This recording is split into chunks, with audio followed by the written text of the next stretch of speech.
Turi ku munsi ugira gatatu urumuri rw'amahoro ruriko ruramurikira ibikorwa vy'iterambere mu ntara ya Gitega.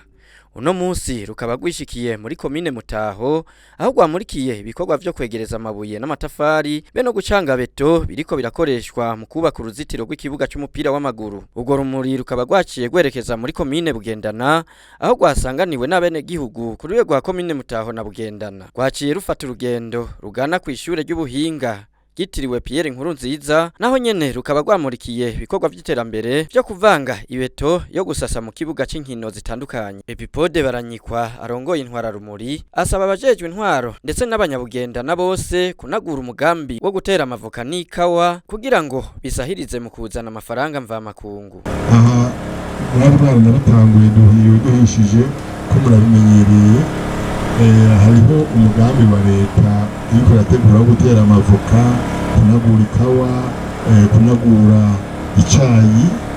Ivyo biterwa vyose bituzanira amafaranga mvamakungu. Izo voka rero nazo ziri mu mugambi kandi aha mwari mwarabitanguye.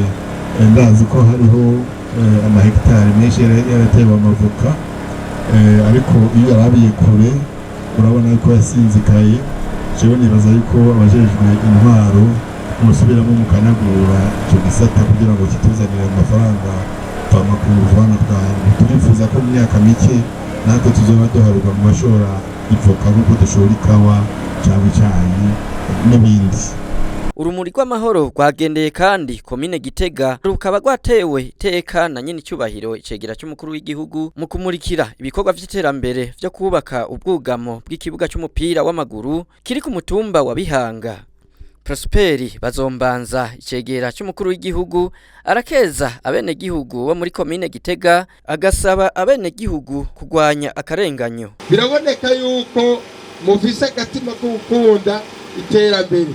Nako abantu iyo badateye imbere ntaco badapfa, bapfa n'ubwo bukene bwabo, ugasanga bako baryana bariko bapfa n'ubwo bukene bwabo.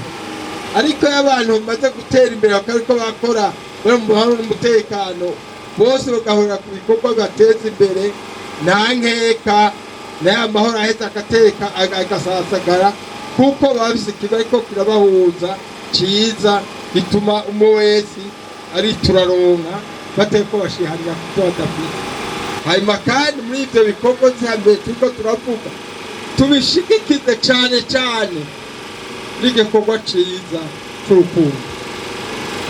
Nitukumve abantu barenganya abandi, turwanya akarenganyo. Abantu mwese mu nyuma nta kintu kibabaza nk'uko umuntu yambukwa utwiwe. Dufate umugongo ubucamanza, inzego z'ubucamanza, inzego z'abahuza kugira ngo batunganize bene gihugu atanumwe avuyemo. Nitukumve umukecuru arira, umupfakazi arira ariko yambukwa utwiwe, c'imfuvyi zambukwa utwazo. Nukuvuga igihugu twakigiye mu muvumvyo tutoko turagwanya igihe cose, ikintu cose coza gihungabanya amahoro n'umutekano mu gihugu. Nagomba rero ndabasabe ko ivyo twobigira Bibiliya kurya tuzinduka mu misa imisi yose, ku misi ya Mungu n'indi misi abantu baronsa kandi twubishiye no mu ngiro mu bikorwa vya misi yose.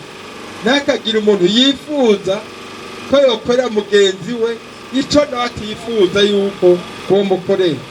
Mwomenya ko muri urwo rugendo nyene kabaye akaryo ko kwinjira icese inyubakwa zitandukanye zo muri iyo komine, aho twovuga nk'ishure shingiro Sacré-Cœur y'Imurambi iri ku mutumba Rutoki wo muri zone Mungwa. Hinjiwe ku mugaragaro kandi inyubakwa igira kabiri ya kaminuza y'ubuhinga ya Gitega iri Tankoma, ibanki y'iterambere Bendeye ishami ry'Igitega hamwe n'ihoteli Sunrise Resort iri muri quartier Musinzira.